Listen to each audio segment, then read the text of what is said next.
So at this point, I would like to introduce my very esteemed co-writer and our guest for tonight. So Helma has so many credentials that I apologize. I'm going to have to look down and read some of them because she is a very highly accomplished person. She has academic credentials from many universities. She's a PhD in social work from McGill, Masters of Social Work also from McGill. She's psychology. She's got a registered nursing degree. Helma, in addition to her academia, she has spoken at conferences around the world.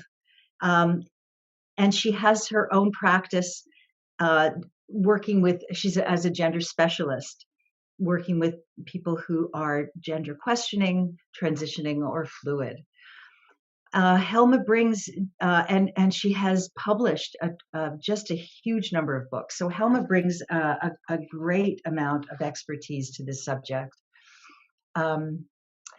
So I would like to invite Helma now to talk about your work. I have a couple of questions for you before I begin by asking questions, Helma.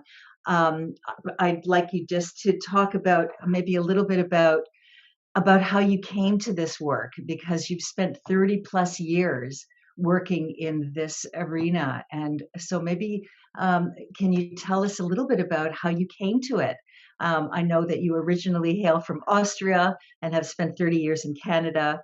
So maybe give us a little bit of background. A bit of background first. I grew up in a very diverse, open-minded family. And my family were openly gays when I was a child, openly transgender people. And I grew up with a cousin who was transgender, and every summer spent the holidays with us. And so it was very normal. And this was in the 60s and 70s. Yes. Right. So this was really in advance of where we are now. Yes. And it was something for me very normal. And when I came to Canada and decided that is my study area, that's what I research on, I had a lot of negative feedback and negative holding back. That's not the things to do, and you don't need that, and was very struggling in the beginning. But I must say, I don't regret 1 minute of it. I met so many wonderful people, and transitioned many of them, and fluid people what wanted to stay and went on to wonderful lives. I still hear from people and Christmas cards, or only once in a while I email, and it's wonderful to know that. So it's my passion. That is so, and that all took place in Austria before you came to Canada. And when you came, so what I hear is that when you were in Austria growing up in the 60s, 50s and 60s, it was really open. There were no barriers between gender orientation. And so I grew up in a small town, and I felt the people there were open. Right. So I cannot say whole country was open. No, but in your experience, right? In your experience, my experience was a good experience.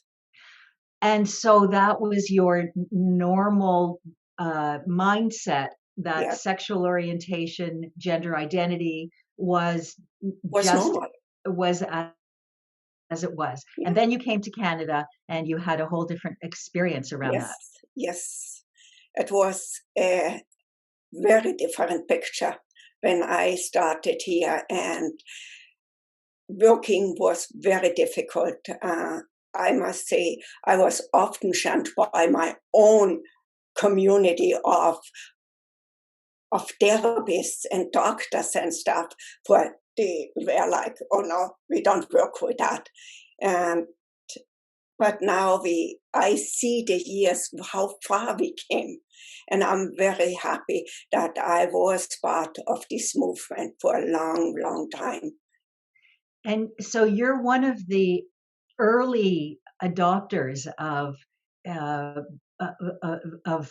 gender training and gender and including gender openness and acceptance in the medical profession. I Yeah. mean, you And it you know, was and difficult to get people into it. But now I find it's many want to go into it. And that's where always my advice comes in right away. Make sure with the persons you work with that it is knowledgeable. The individual is knowledgeable in the field. They know what to do, where they guide you. In the end, it's the individual's decision what they will do. But we all need guidance and mentors and help through. And you want to find the right person what leads you in the right direction.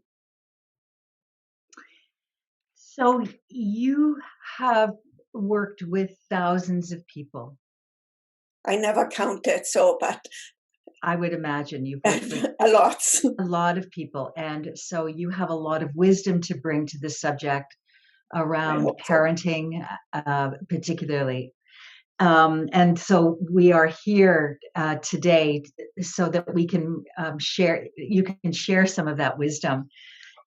So as we go through, for those who are listening, please include some in the chat, and just to remind you all, the chat is on the bottom. It's got it's identified as chat, and you can just open that and add your question, and Helma will answer questions tonight as she goes through her presentation. I want to begin by asking you, I have thought about a couple of questions, and so what can you say to parents who might have a child, and this is new information for them. It's a new situation for them. A child has come to them and identified that they're gender questioning or even wanting to transition. The parent is not not at this point not clear how to respond. What would you say to those parents? First, we need to look at the age of the child, but always, I think as parents, foremost, we need to be supportive to our children. And we need to help to explore and let them explore. Not to put the restriction on and say, that's masculine, that's feminine, you can't wear this, you can't do that. We need to let them explore, that they figure out where they fit in. Every transgender person, what I know over the years, internally, they know who they are. There is nobody can tell them that they are not. They know who they are, but it needs to come out. They need to go through all the different things of dressing differently, going forth and back, painting. We as not gender questioning people do the same in childhood, adolescence, and when we look back at our pictures, what we have from teenager, do we not say to ourselves often, oh my God, did I wear that? Did I wear this makeup or this haircut? And that we have to let them the freedom to do that. So and support them. So you're talking about expression. You're talking about Yes, allowing them to express any way they want, whether it's how they that's wear the their first hair, thing. and not being so we feel they should dressing themselves. No, first we need to let them express. The first thing is to express what they feel, how they want to be, and then they figure out their identity. That can start early, that can start late. There is no time limit on there. My youngest, what I worked with, it was probably around 4. My oldest, who I transitioned, was 76. Wow, 76. Yeah, that one, what I signed, that was the last operation what I signed. So it's not saying that, okay, you can only know, you have to know at this time. No, we don't. There is so many circumstances in life what might be that people hold back or don't want. Now our youth is differently. We have gender fluidity and any other things. There is such a wide area on transgenderism under the umbrella.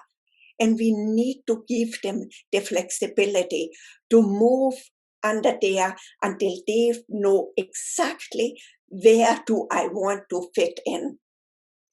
So let me ask you something, Helma. I in researching this book and writing this book, when my son transitioned um, 10 years ago and he was 21, I was completely unaware of any information and had to learn about this from the beginning.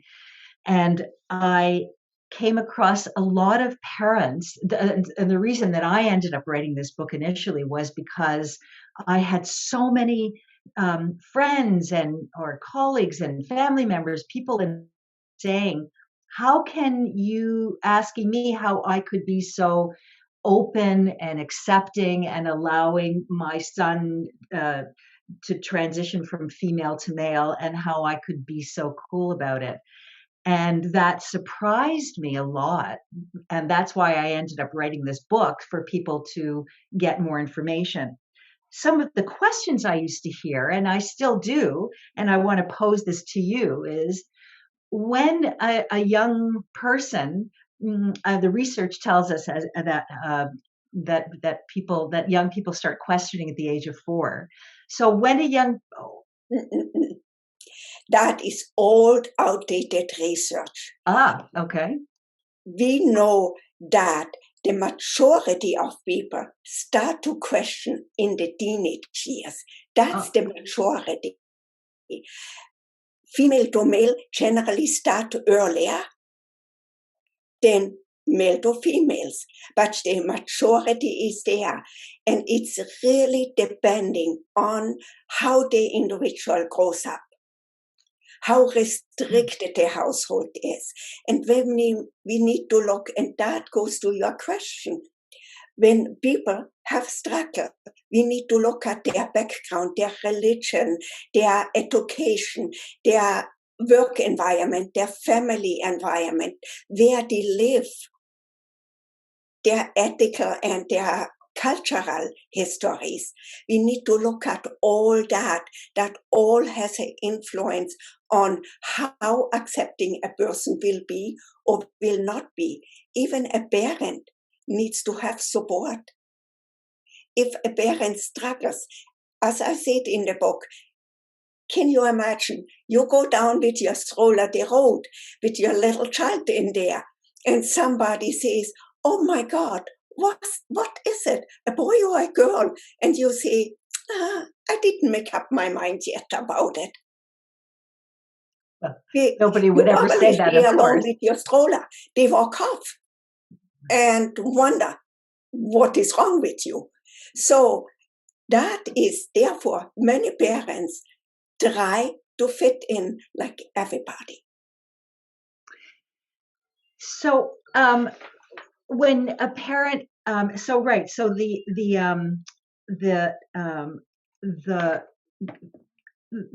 parent will be as open as is comfortable for them. Yeah. And that will influence how comfortable the questioning child is. Also, if the parent isn't comfortable. Not always. We know when a child grows up, first when they are very small, parent, mom, dad are on a pedestal. They are the heroes. They look up. When a child gets a bit older, then it's peer influence. And so mom and dad, whatever they say, yeah, whatever, go away. And then the peers become the important part. So yeah, we need to look at the child, what they have, and the relationship with the parents, with the family. That all, there is so many factors what play a role, but foremost is education, education, education.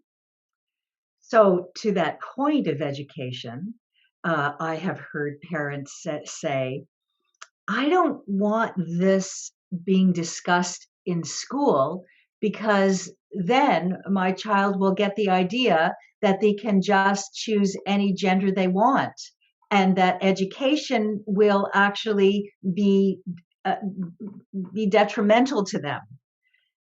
That's what I have heard. People what have gender identity questioning or gender dysphoria, they don't do like, oh wow, today I'm choosing to be a male, tomorrow I'm female. They don't do, it's not easy. It's difficult, it's a struggle internally, and it's not somebody who will choose like, I choose the outfit today. So parents, I think it's needed that we talk in school about it. That stops bullying. That stops looking at everything what is different with a disgust. We need to have the education. We need to teach the children from small on to grow up and embrace their openness. So so I heard a couple of things. One is that it's an internal struggle, and it's not it's not about choosing different clothes, and it's not about how people are expressing or presenting. It's an internal struggle, and it's also what we talked about in the book, is that gender isn't just about the genitals. The gender is really it's in here. It's about how you identify with yourself. Yeah. And They know in here, they know, but it's sometimes not fully developed or from the outside repressed, for they fear that they lose people or that something will happening. So they repress it, even they know it internally, and then slowly they come out and they be themselves, and they go even so in the when we transition people throughout the process, people often wonder, why are you changing your name again? For they have they put the name for who they are. They identify with that. They identify with who they dress. Some might dress very flamboyant. Some might dress like we are thinking, like, oh my God, for we don't dress like this. But they might think like, grandma, what you dressing up like this, and that's, everybody should have the freedom to dress, to wear makeup, whatever they want. If it's a male wearing nail polish, think back. When we think back, men wore wigs. They painted their face. They wore lipstick. Everybody did that. So it was accepted in society. Then we went away from that. That was not accepted anymore. Every time when society accepts something, we agree with it. We go away, we disagree with it. So many, many things, what we see, if the individual feels comfortable, then let them express themselves. That's the important thing.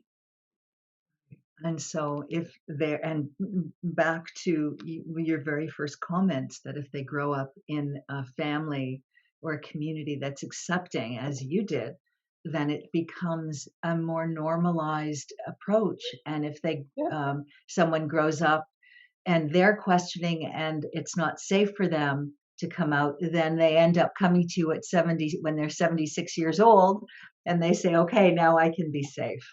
Yeah, I grew up, my father had long beautiful locks, hair, and he wore an earring.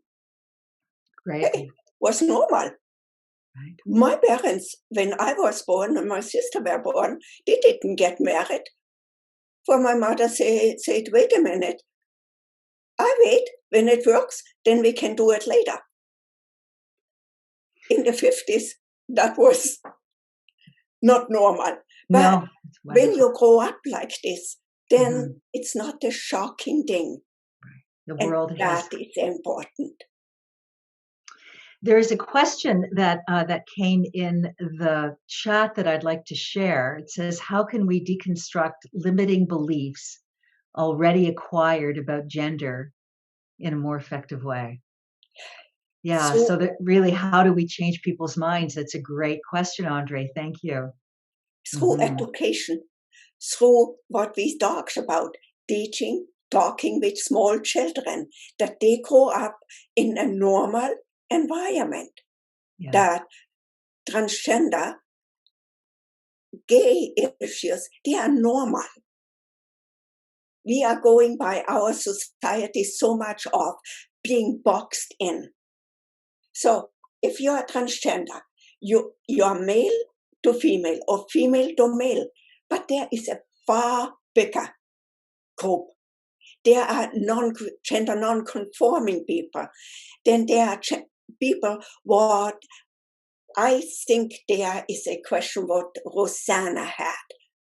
Why a male cannot wear nail polish and not being clearly wear makeup, not dressing totally like we expect a male should dress. Why not?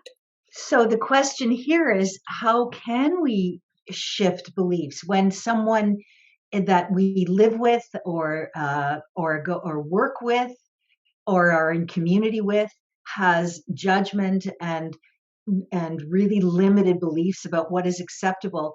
How can we shift that? How can we open people's minds to that? Maybe when we making people aware and say, hey, stop, don't do that. I don't want to hear that. That's bullying, that we voice it, that we identify what goes on and stand up for each other. And then again, educating on the issue. It's a slow shift. So for parents or grandparents or any family members who struggle with this questioning, struggle with their child or grandchild or sibling coming out in the family and identifying their gender questioning, what can you say to them? How can we help them be more accepting so that there is a safer place for this person to live authentically? First, we need to hope that they are willing to go to sessions, to work with somebody, and then really look at their background also, where their negativity comes from, what they struggle with, why they are so against, what are their fears. For often this comes from fear-based, why they are afraid. And yes, many parents are afraid that their cat, when it's different, that they will not be accepted, they don't get a job, they don't make it in life. It's all, and when we give them example that, look, there are so many out there, and we educate them on and help them to go away from their fear, and also start in small, not, okay, your child, let's say a female to male, from now on, you need to call him, he, and my boy. No, start up neutral, my child. Start with neutral words and get used to it. And also, both sides, the child and the parent, needs to say, sorry, I made a mistake. And the child needs to be understanding, say, yes, mom, I know you made a mistake. I know you work on that. What Give do you mean if they positive feedback. misgender them, if they say the wrong Yes, gender? for we have to think the parent carries the child. And in maybe previous not, but many people now know what the gender is of the child before the child is born. And now they're growing up with them, knowing it's a male and I treat it this way, I do this way.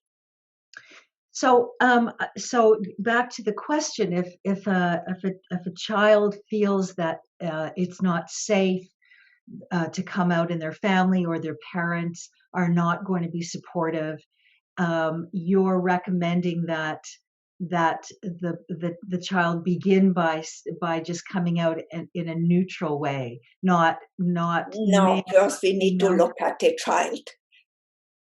For if a child doesn't feel safe, first, a child will not come to therapy without the parents. Mm-hmm. To a certain age, the therapists need to be communicating with the parents. After they are 18, the parents has no say in that. So, but before all what we do, we need to work. So it's important that we work with the parents, that we provide the safety for the child. Got it. So before 18, the invitation would be to bring the parents and the family in therapy to find out where the negativity is coming from, where the Definitely. fears are coming And from, so you they can work together. separate them. You make sessions together and sessions apart, that everybody is able to talk freely and openly. Right. For otherwise, they hinder themselves. They will not talk. The child will not talk when they know the parents is against what I'm saying. So quiet. I The guess mom or dad will not talk. So you need to do sessions together, sessions apart, right. and then help them to decrease their fear and how we can come together. What can we do to work together? For majority of parents, the welfare of their child will be number one. So, when a child is over 18, let's look at when a child is over 18.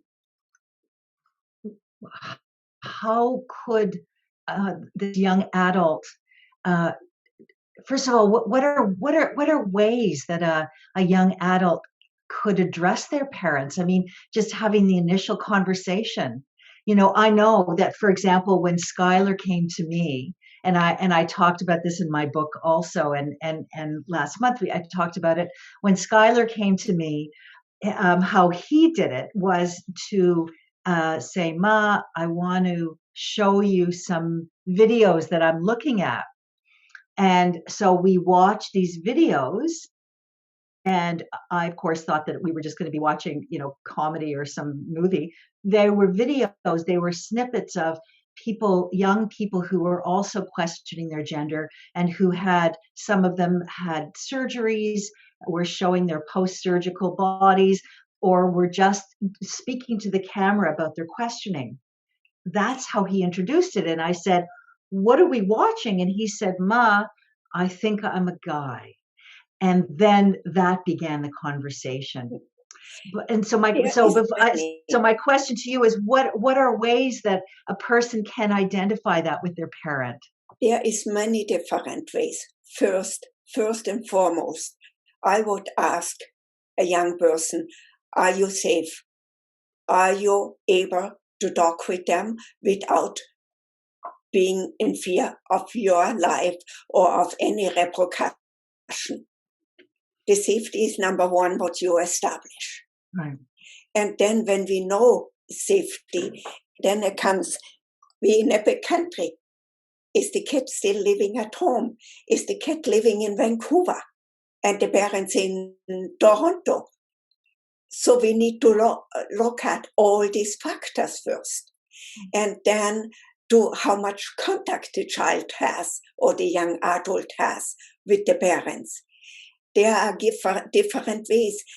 many times a good way to introduce when the kid is not feeling very comfortable and say, I don't know how to say it, then we are working together on a letter.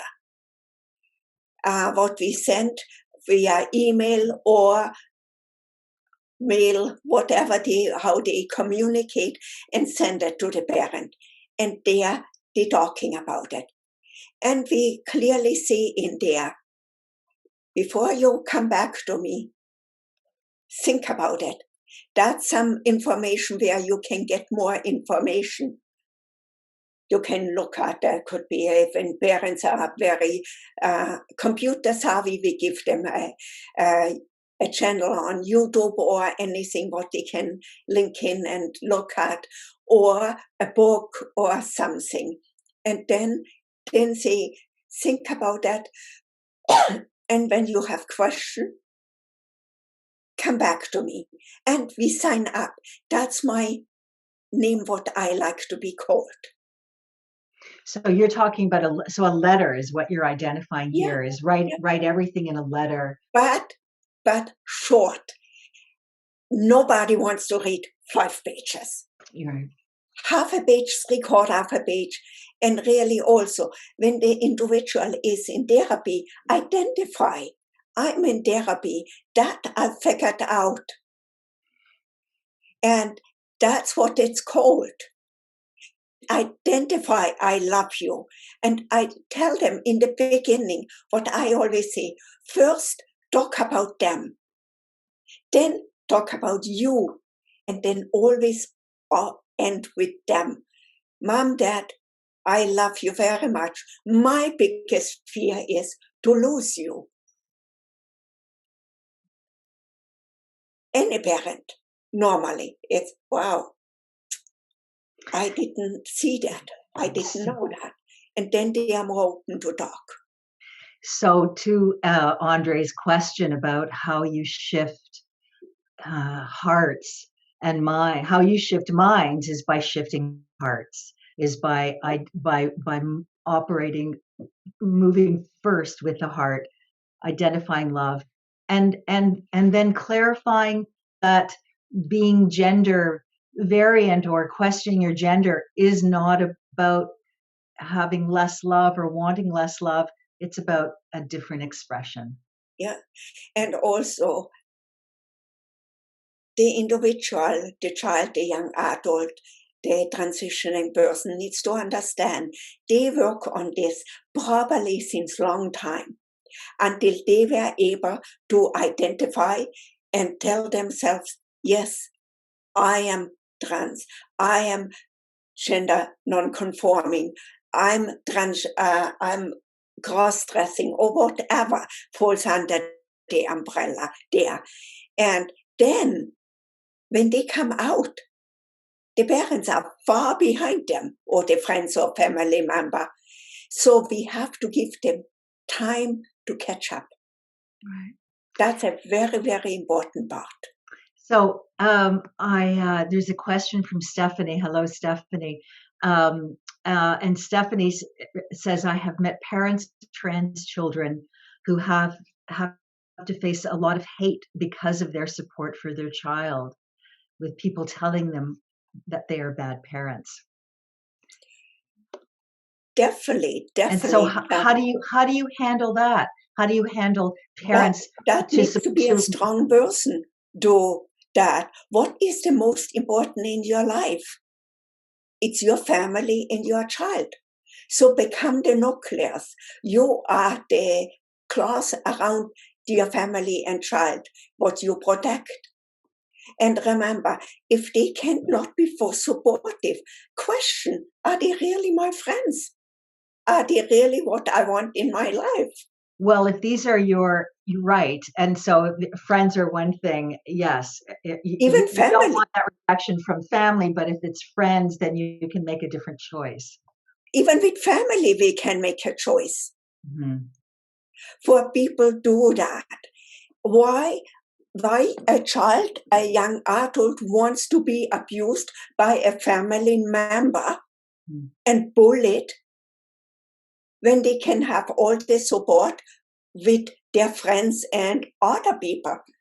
Not every family stays together.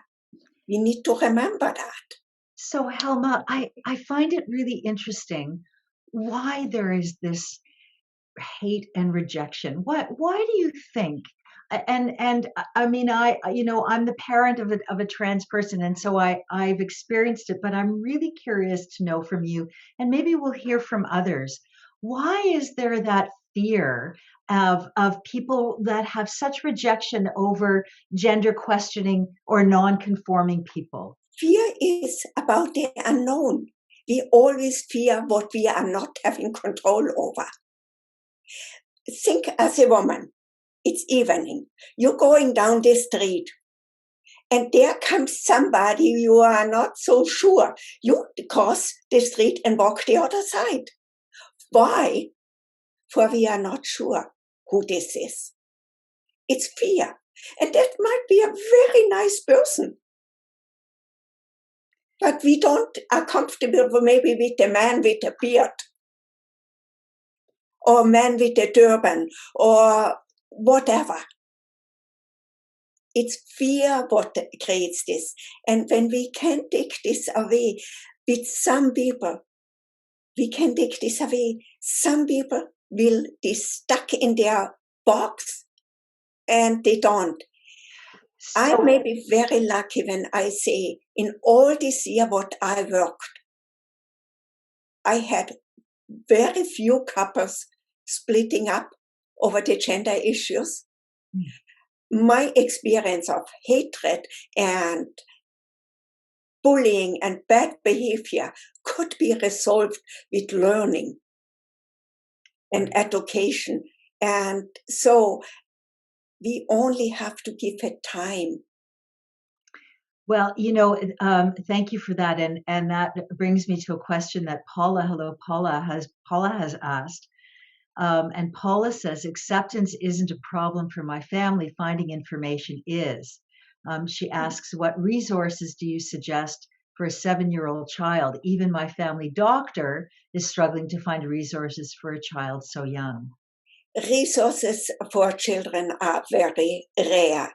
My advice always was, a child this young, do not let anybody give them a diagnosis of gender dysphoria or anything. So actually, please, if you can explain what gender dysphoria is.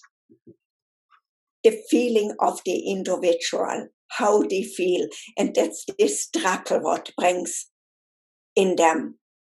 The hatred of the oneself and everything. They don't like what they see in the mirror. They don't like how they feel. They know what they are. If they have to repress it, then the dysphoria develops. If they can express themselves, they don't. This is why we often say there is transgender people what have no issues. They transition wonderfully. Why? For they had the support from small on. There were not that parents, oh, you're a boy, you only get drugs. You're a girl, you only get dolls. You need to wear dresses. You need to wear bands. If we let them grow up with expressing themselves, less dysphoria we will create. So dysphoria is the inner confusion, the inner stress and anxiety of not feeling comfortable with your own authenticity. Yeah, the repressing of it. And for Bola, don't let anybody let the child express themselves. Support it. When the child goes to school and the child wants to wear boy bands and runners and a boy jacket, if the school gives you a hard time, then say, that's what the child wears. You either accept or I find the other school. Make sure that you talk every day with the child, how they get feedback from their peers, what goes on in school, that no bullying goes on, that you can right away bite it in the butt. And then let it grow up. and we see if it stays or if it's desists, if it goes away. Sometimes for kids we see it goes away, not meaning that the individual is not transgender. It might come back later in their 30s. A female to male, yes, they know it earlier, but they often can repress it, for they want kids, they want family, they want all this stuff. But when they hit then the 30s, where the female body gets rounder and more feminine, that's when it really hits the dysphoric stage, where generally the male to female starts earlier for the transitioning stages to male voice, facial hair, masculine body. That gives them very much troubles. So we see the differences there. They know earlier, but often come out later. The others know later, but come out earlier. So this is also fascinating to hear you speak about this in that very clear way. And what I'm hearing is that each of us has an identity or thinks about our gender and that may not be the same. How we think about it today may not be how we think about it next year or in 10 years from now. No. And that's okay. It doesn't mean that we're abnormal or anything's wrong with us. It just means that we are allowing ourselves to fluidly accept different identities within ourselves. Exactly. And that's the beauty of us, how we evolve, how we grow with ourselves and where we're going. And that we need to learn, that we give the right to every person. And this is such a powerful belief, and it's a belief that I'm hoping our book will also help develop in communities everywhere. And to that point, I'm looking at Brad's comment. Hello, Brad. Brad has said some wonderful things about our book, and he says that he is now a retired teacher who was really active in this arena when he was in the school system, and that he experienced young students having difficulty in the school administration, particularly around bathrooms and particularly around being acknowledged for the pronouns that they feel that they wanted. How can if there's a parent right now in the audience who recognizes that their child or grandchild is not getting the support at school, either from the administration or the kids, what can they do? My recommendations generally is change school system. Bring your child in another school. For if you can't change the mountain, move it. Go somewhere else and make your research, and really before you register the child, make sure that's what they are believing and not only giving you the words. That's what we often hear, and that we have lots of allies, but I'm very happy about that. However, it's it. I'm an ally, but we need also to act upon. And we may need to make sure we don't give advice for you want to say something. Always ask, how can I help you? What you want I do for you? You want my advice? Don't give your advice. Ask if somebody wants it. Right. So what I'm hearing is that a way to support someone is by asking what they need and what they would like for support, how support looks like for them. Yeah. And then it comes really in what stage the age ethnicity, culture, and what state transitioning individual is. Is it an adult? Is it a child? Is it a youth? What age they are, then comes to it. Are they single? Are they married? Where they live? What is their support system? Now we, thanks God, have several provinces already, but Ontario, I transition a lot. I do a lot of assessments for OHIP assessments for operations, and I must say they do the really good job. It's, yes, I know people say, oh, you guys are all gatekeepers. We only make sure that everything what you want, you get. You know what operation you want. There's different types. Are you aware of that? And why we saying, no, you can't have it before you are a year on hormones. The reason is for the body needs change before we can do the surgery. So there are reasons behind it. All right, so let's just back up here because now you're entering into an area of surgeries and hormones, and I know that that's an area also that many parents have an interest in. So when a young child is going through puberty and they're identifying as gender questioning, what advice would you give to parents? Would you advise that they give them hormone blockers? Would you how would you talk about that? I would tell them, go here in Ottawa, in Toronto, go to the children's hospital. They have wonderful endocrinologists there. They can give them blockers. What is, we can try them out. And if the child finds, no, that's not for me, we can stop them. Normal puberty comes back and goes on. It's a little bit delayed, but at what point would you suggest giving blockers to a child? That is suggested by the doctors of the stage 2 generally. And so a doctor needs, or the endocrinologist makes the different tests, hormonal tests and bone density tests and several others, tests and blood works, and identify that.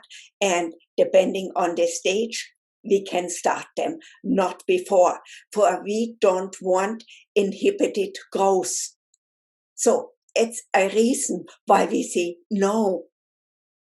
We don't want that the child is now 4'5" and now we inhibit growth and bone development and everything. So there is a good reason behind.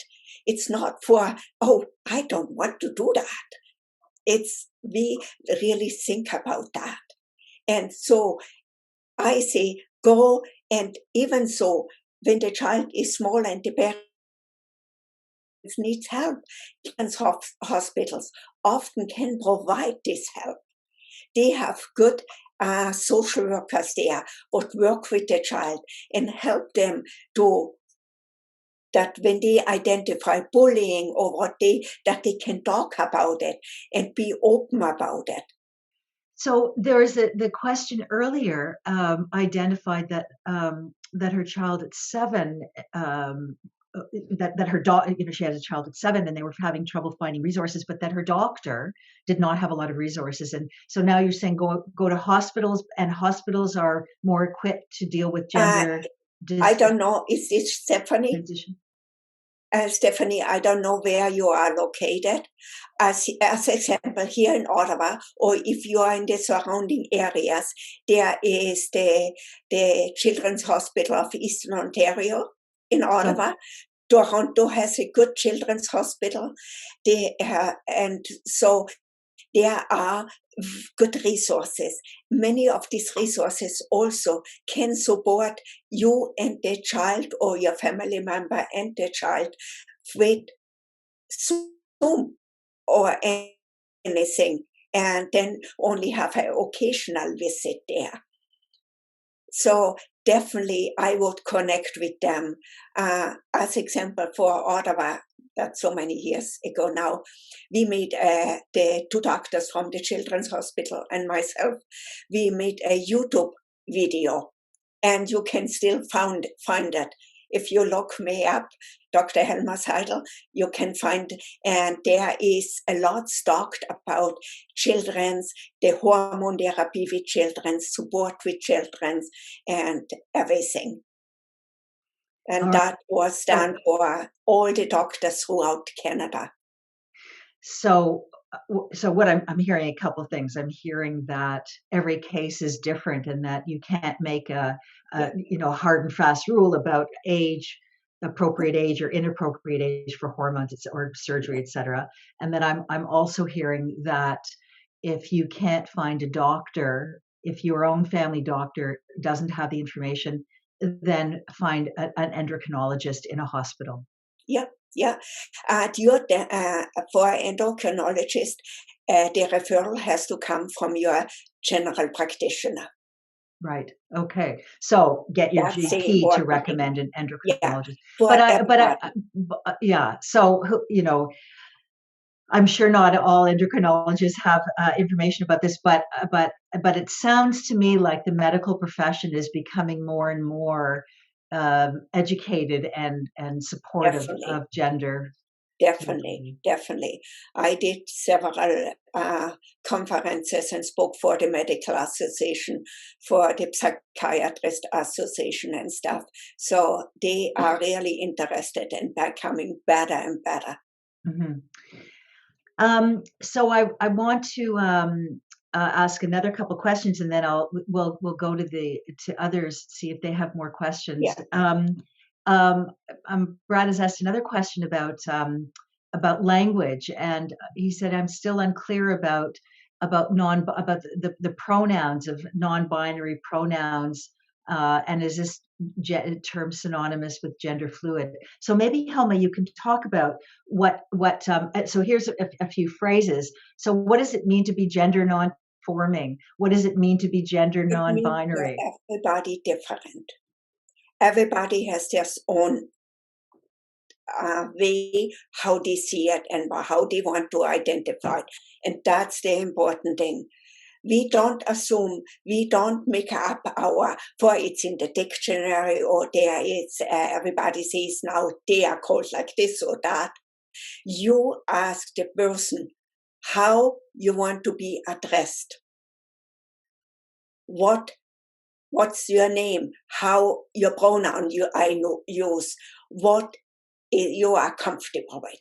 So at that point, can you talk about the pronouns they and them? So when would somebody use they and them? Only when they identify the one person what you address, like they and them, identifies, that's what I want to be addressed. So they're not identifying as male or female. So would that be called gender fluid in your phrasing? I have older people what are gender fluid. They don't want they and them. So what does gender fluid mean? They don't identify as neither. They want to be comfortable. And some identify that they say, if I'm going as male today and I want to be addressed as he, then that I want. If I go tomorrow as female, I want to be addressed as she, then that. And then are some what are very androgynously dressed. You don't really know, male or female. And they also tell you what they be called. Some, they might say they or them, or some might tell you exactly, no, he, or no, she. And so we need to ask, not what right now is fashion. That's the thing. I should say that. So I do a lot of training and presentations, etc., in workplaces. Not only around this topic, but other topics that I work in my own profession as a mediator. And I have had pushback from people when I say, As we go around and do an introduction, and I say, introduce yourself and your pronouns, which is why I don't have my pronouns in my name anymore. I have had a lot of pushback because what I have heard is that people say, well, if someone is going to identify as they, them, they are outing themselves in a way that may not be safe. It's depending. It's again very depending. It's individualistic. When some people feel they out themselves, they feel not safe, others feel very comfortable with that. It's depending where the person is in their self-acceptance. That's number one. If they accept themselves, they are comfortable in their spot, and they might not say, I don't have a gender identity issues. I know I'm he. They might be born female, but they say clearly, I don't have gender identity issues. And they don't have, for they know who they are. And they are in the comfort zone again. And when they come out, they clearly say, that's me, that's what I want to be. And I go with he or she or them, whatever. Right. That's if they have the freedom or the safety to feel that they could. It has nothing to do with this freedom and safety. Not freedom, but the safety. That's with self-acceptance. Even the people who don't have the safety, when they accept themselves and they are in an age where they can move out, they will move out. They are so resourceful to find a space to live or get help. And there are a lot of places what will help them out there. And they are extremely resourceful. They find themselves a job. They identify clearly. They go to the interview and say, I'm a he. Are you okay with that? If you are not, then I don't take the job. But they are so proud of themselves. So at this, thank you, Helma, for all, so much. This is such a great topic. Obviously, that so much to say. At this point, I just want to take a breath and put it out to others who are listening, and ask if anyone would like to pose a question directly to Dr. Helma. Either just speaking it out or put something in the chat.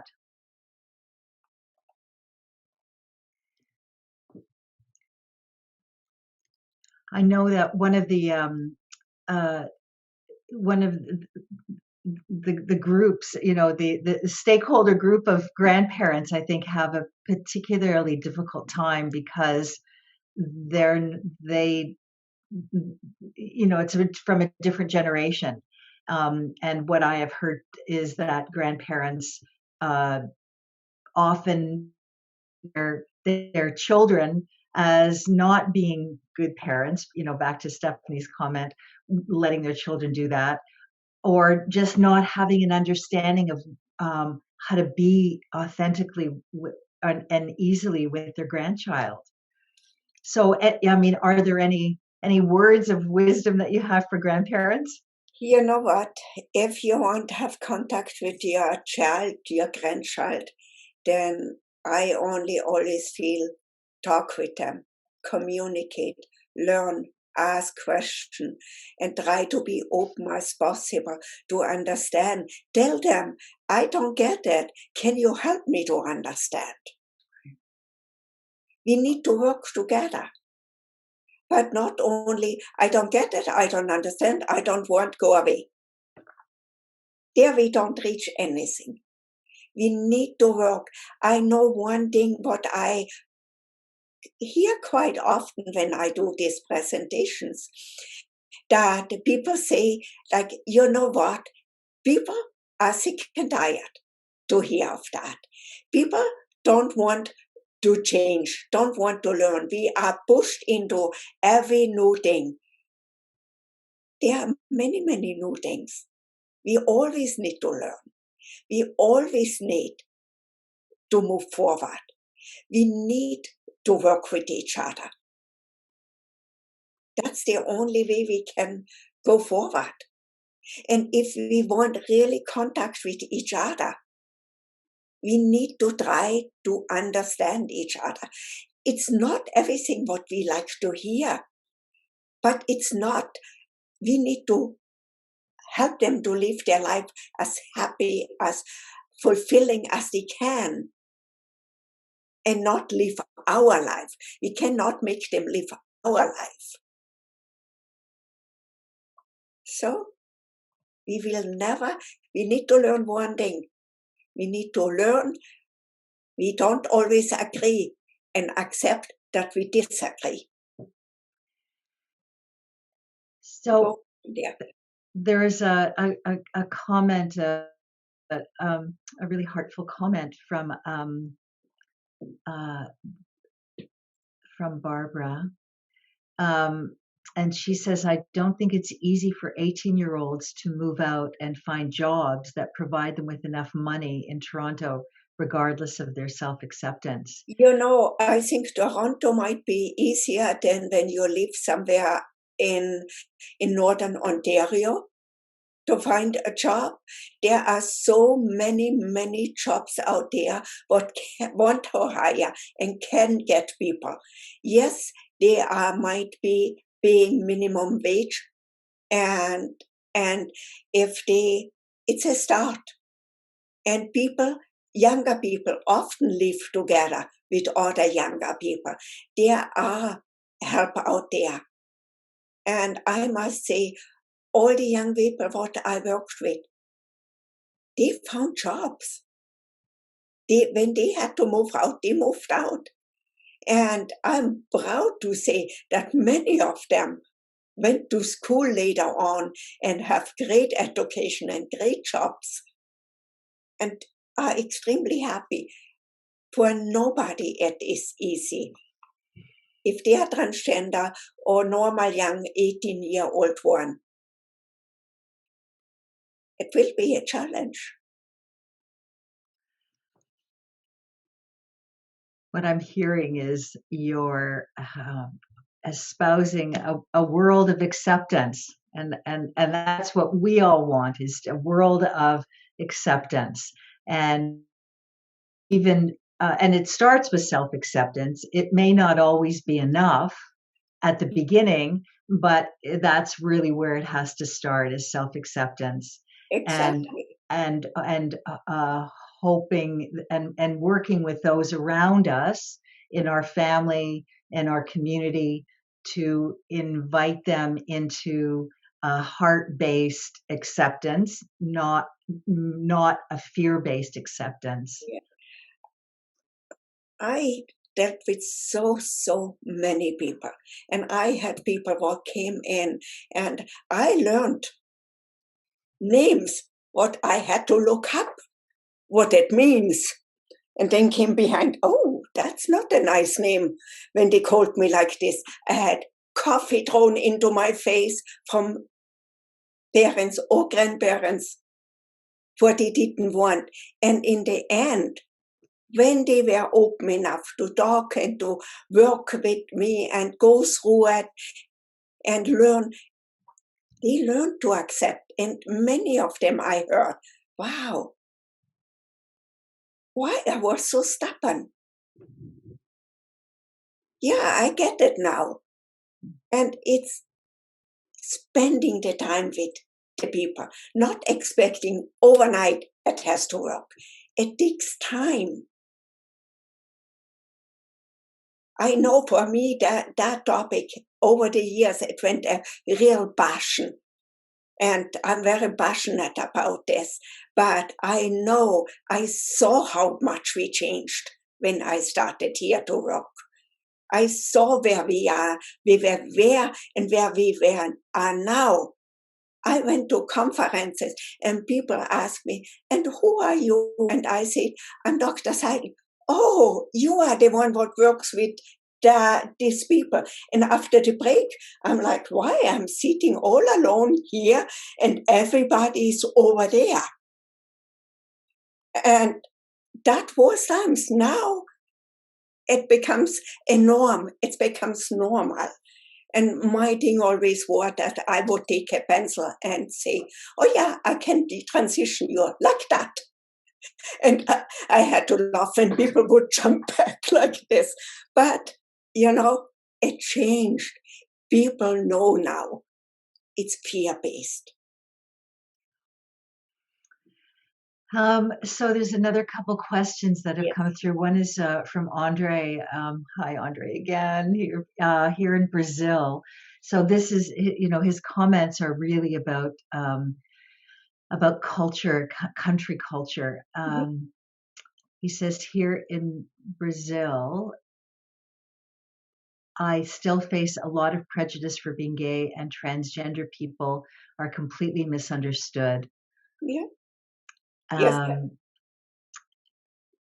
So he's happy to be part of these conversations, and so that's very. I mean, it's not like going to a school and just being able to change schools if it's not really supportive. Living in a family or a community or a country that is not supportive is difficult. And Yeah. so is there any advice that you have for people That where who we are see struggling? it's more difficult when we put the cultural context, ethnicity toward it. And even so, we have in Brazil, we have several great surgeons what does since years gender surgery. But still, there is this cultural context, but many issues are still difficult. So there is, the best would be, Andre, when you find a group where you feel comfortable with, and maybe start a support system. When you start one, you will find other people what want to come in. And it's not only support for yourself, it's support for others. And that we increase the learning process over time. So yeah, support system is so important, and starting your own support groups is the way to get that. Yeah. I think Lisa also had a question too. So Lisa has asked, often there is a grieving process for families of transgender that happens along with the learning. Yes. Yes, that's such a great question, because there is a grieving, depending on the age of your child or grandchild or sibling. If they're who you've known as one gender and then transitioning into another, it does. Can you address that grieving approach? Yes, you grieve about, but you need to help them to understand they didn't lose the person. They lost only the cultural shell, what we know, and what they make the grieving, that they really incorporate the welcoming process at the same time in the grieving, that they see what they can let go and need to let go, but also what they can welcome. And often what we see when people really realize that their child is more outgoing, more so happier, that that helps them in the grieving about their old person, what they lose. For they often see the old person was unhappy, grumpy, not wanting to participate, nothing, and was so distant. Now the new person, as I welcome them back in at the same time, I can form a really great relationship with the individual. So use this process. I hope I answered this question for you, Lisa. It is a process, isn't it? Yeah. Stephanie has asked another question about a sibling. And he says, she says, what advice would you give to a sibling who might be struggling with their sibling's transition if they're both living at home? That's the thing again.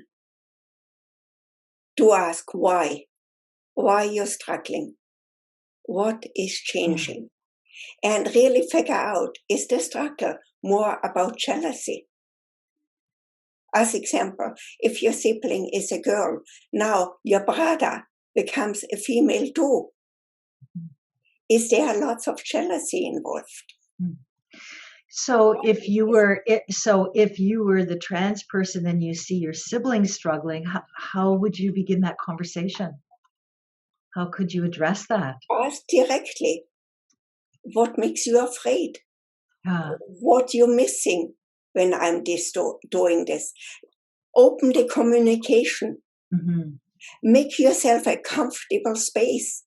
If you like both a cup of tea, then have a cup of tea, sit somewhere where you generally as kids love to go.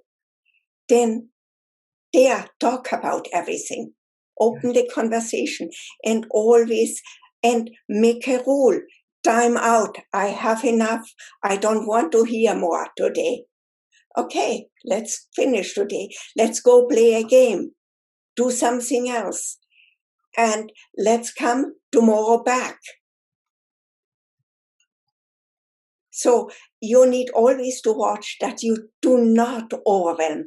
That's one thing what we see in any age group, what is transgender and transition or gender different, that when they starting to self-accept and they feel now comfortable with themselves, then it's like me, all about me.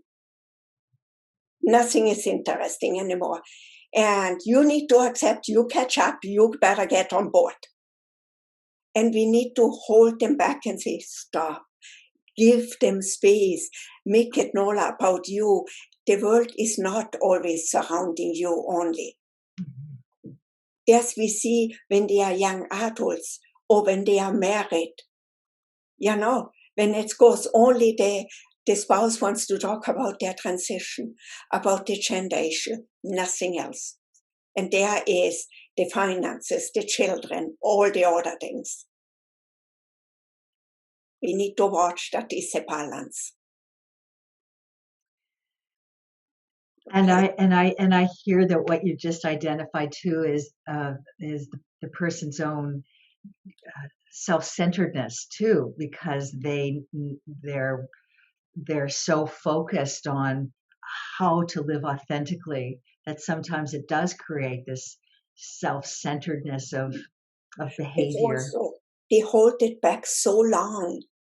It was inside so long, so it comes finally up to the surface. It's like a volcano. It needs to explode. It needs to come all out. Right. So that's where they feel they cannot stop. They almost a race with themselves. So I have another couple of questions here. One is from Leon, and I don't know if I'm pronouncing your name right. I have a child that identifies as he, him, but tends to display female characteristics. I realize he is trying to express himself in ways that he knows, but it is confusing for those of us that know his identity. Is there anything to do or say about this? This is new for us, and we want to be supportive as possible. So how do we go about it? How old is the child? I don't know, Leon. I'm not sure. So it's the age of 15. the child. 15. 15. Yeah. So it can be a feminine man. There are masculine women, they have no gender identity issues. They are feminine men, they have no gender identity issues. Then remember, when we see a guy all doing this, we right away say, oh, he's gay. Maybe not. Maybe he's only self-expressive. Right. So doesn't matter. That's again, it goes how we see masculinity and femininity, right, ourselves. So don't let our blockers on it and only see it with their horses. Everything is blocked, open it, and let everything else come in, and let the child express, the young person. And over time, the individual will be identify who they want to be. And maybe when the individual is in their 30s, is a very masculine man. Who knows? Maybe it's still a very feminine man. Nothing wrong with it neither. So what I'm hearing, Helma, is that you're saying, don't put them in a box. No. Let them be if they want to express in a certain way or dress in a certain way or change their pronouns in a certain way. Let them be. And as Lisa has said, that her recommendation is to find a group of people who are accepting of their identity as they wish to be. And so that's what it sounds like is the best approach. It is so important to begin at home. Acceptance and safety is all importance at home. And as you said from the very beginning, and as my experience has been too with my trans child, when the home is a safe place and there is acceptance and unconditional love in whatever expression, then that child begins to feel that they're okay and that they can express outwardly. And then the next step is to find a social circle that supports them and that is accepting also. And then find a school that is supporting and find a doctor that's supporting. Yes, it's the wider environment what we're looking for. And not every child or it's looking for social circles. For not everybody is very social, so we need to find them a creative outlet or whatever where they can express themselves and feel good about it. Yeah, I mean, as Brad has just identified exactly, go with the flow with love. That's really, I think if there was a takeaway here, it is that, and I'll just reiterate, something we identified earlier. Changing minds is through changing hearts. Yeah. And when we can be authentic in who we are, or accept without leading by fear, or without having to put into categories or name male or female, or as you say, pants or doll, when we can bypass that and just allow expressions without having to name it, without having to categorize it, and just unconditionally love whatever the expression is, whether it's ourself or others, that allows the possibility for people to live happily in who they are. Yes. And I saw somebody say it about cosplaying and cross-dressing as a child, nothing better.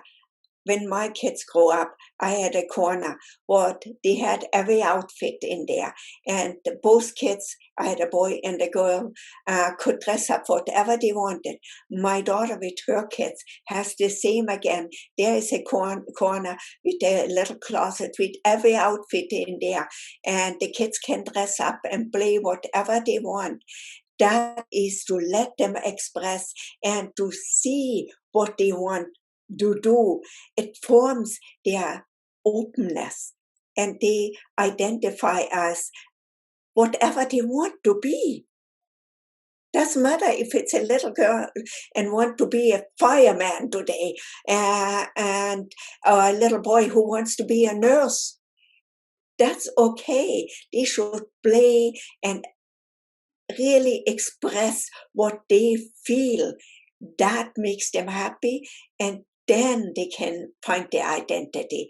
And as we said before, identity is changing over all our lifetime. and what I'm hearing too, and what you're emphasizing is that it doesn't need to have a label. It doesn't need to be placed. Our identity and expression don't need to be placed in any categories. No, no. And there doesn't need to be any fear. So we have this beautiful message from Susan, who says, "I'm a grandmother who loves her grandchildren's being and soul, and that does not change regardless." Exactly. There it is. I mean, well said.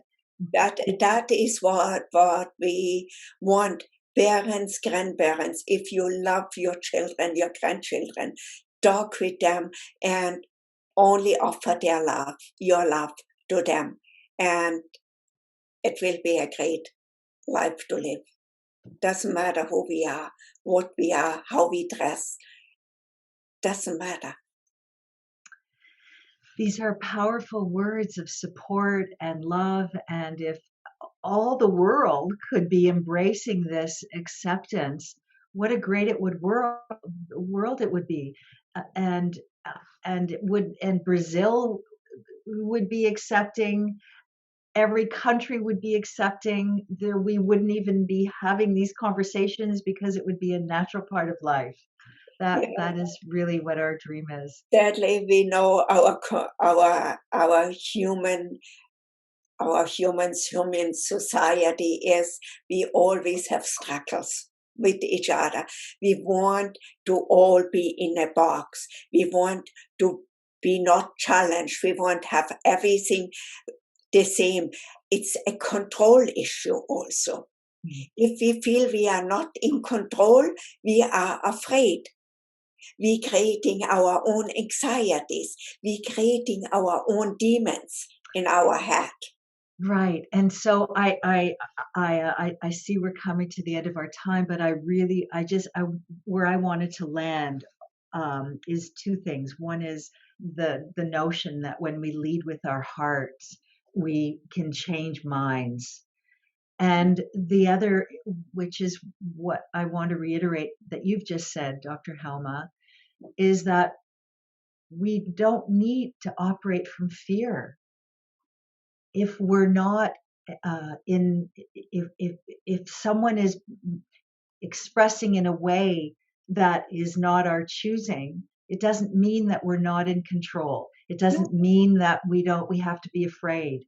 We can open that up and just allow them to make their own choices, live their own life.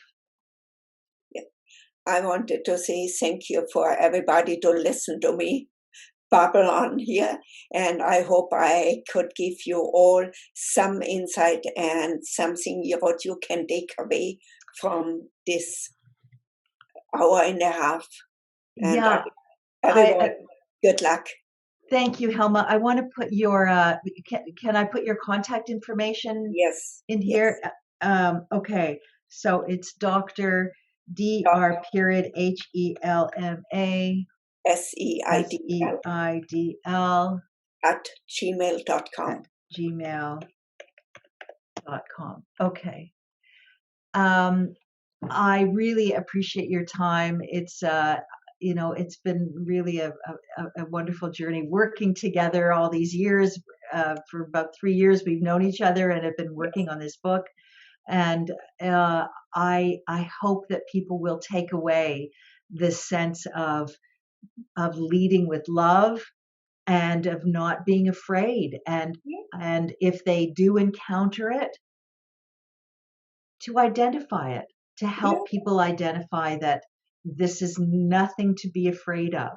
This is about freedom of being and authenticity. Exactly. Yeah. So thank you. Thank you all.